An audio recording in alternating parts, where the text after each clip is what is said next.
भाद्रपद माह के शुक्ल पक्ष की एकादशी के दिन कर्मा का पर्व पूरे हर्षोल्लास के साथ मनाया जाता है। कर्मा पर्व का पूरे साल इंतजार रहता है। इस साल कर्मा पर्व 17 सितंबर को मनाया जाएगा।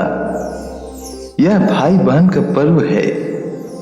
बहनें भाई की सुख समृद्धि के लिए पूजा करती हैं और भाइयों का भी दायित्व होता है कि वे बहनों का ख्याल रखें और उनकी रक्षा करें। कर्मा की कथा। कहा जाता है कि कर्मा और धर्मा दो भाई थे। दोनों बहुत मेहनती व दयावान थे। कुछ दिनों बाद कर्मा का विवाह हो गया। उसकी पत्नी अधर्मी और दूसरों को परेशान करने वाले विचार की थी। यहां तक कि वह धरती मां के ऊपर भी मार फेंक देती थी, जिससे कर्मा को बहुत दुख हुआ। वह धरती मां के पीड़ा से बहुत दुखी था और इससे नाराज होकर वह घर छोड़कर चला गया। उसके जाते ही सभी के भाग्य फूट गए। दुर्दिन आ गए और वहां के लोग दुखी रहने लगे। धर्मा से लोगों की परेशानी देखी नहीं गई और वह अपने भाई को खोजने निकल पड़ा। कुछ दूर चलने पर उसे प्यास लग गई। आसपास देखा तो कहीं पानी नहीं था। दूर उसे एक नदी दिखाई दिया। वहां जाने पर देखा कि उसमें भी पानी नहीं है।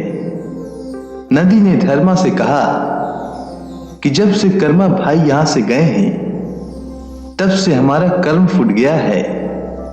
यहां का पानी भी सूख गया है। अगर वे मिले तो उनसे कह दीजिएगा। कुछ दूर जाने पर उसे एक आम का पेड़ मिला।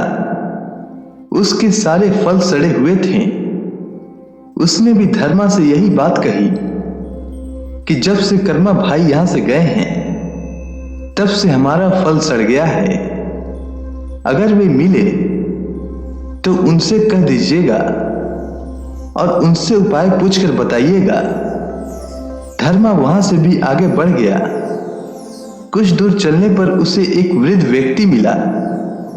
उन्होंने बताया कि जब से कर्मा यहां से गए हैं, तब से उनके सर के बोझ तब तक नहीं उतरते जब तक 3-4 लोग मिलकर ना उतारें। सो यह बात कर्मा को बताकर निवारण के उपाय बताना। धर्मा वहां से आगे बढ़ गया। आगे उसे एक महिला मिली जो कहने लगी कि कर्मा भाई जब से यहां से गए हैं, तब से खाना बनाने के बाद बर्तन हाथ से चिपक जाते हैं। सो उनसे पूछकर उपाय बताइएगा कि क्या करें। धर्मा आगे चल पड़ा। चलते चलते एक रेगिस्तान में जा पहुंचा। वहां उसने देखा कि कर्मा धूप व गर्मी से परेशान है और उसके शरीर पर फोड़े पड़े हुए हैं और वह व्याकुल हो रहा है। धर्मा से उसकी हालत देखी नहीं गई और उसने कर्मा से आग्रह किया कि वह घर वापस चले।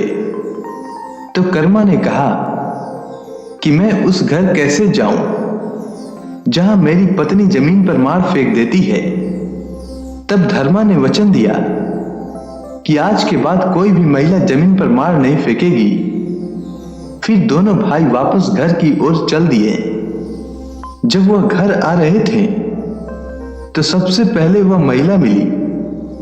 उससे कर्मा ने कहा कि तुमने किसी भूखे को खाना नहीं खिलाया था, इसीलिए तुम्हारे साथ ऐसा हुआ है। आगे से ऐसा कभी मत करना, सब ठीक हो जाएगा। अंत में नदी मिला तो कर्मा ने कहा कि तुमने किसी प्यासे को साफ पानी नहीं दिया। आगे कभी ऐसा मत करना। तुम्हारे पास कोई आए तो साफ पानी पिलाना। इस प्रकार उसने सबको उनका कर्म बताते हुए घर वापस आ गया और पोखर में कर्म डाल लगाकर पूजा किया। उसके बाद पूरे इलाके में पुनः खुशहाली लौट आई और सभी आनंद से रहने लगे। कहते हैं उसी को याद कर आज भी कर्मा पर्व मनाया जाता है। उम्मीद है आपको कर्मा पर्व की कथा अच्छी लगी होगी। धन्यवाद।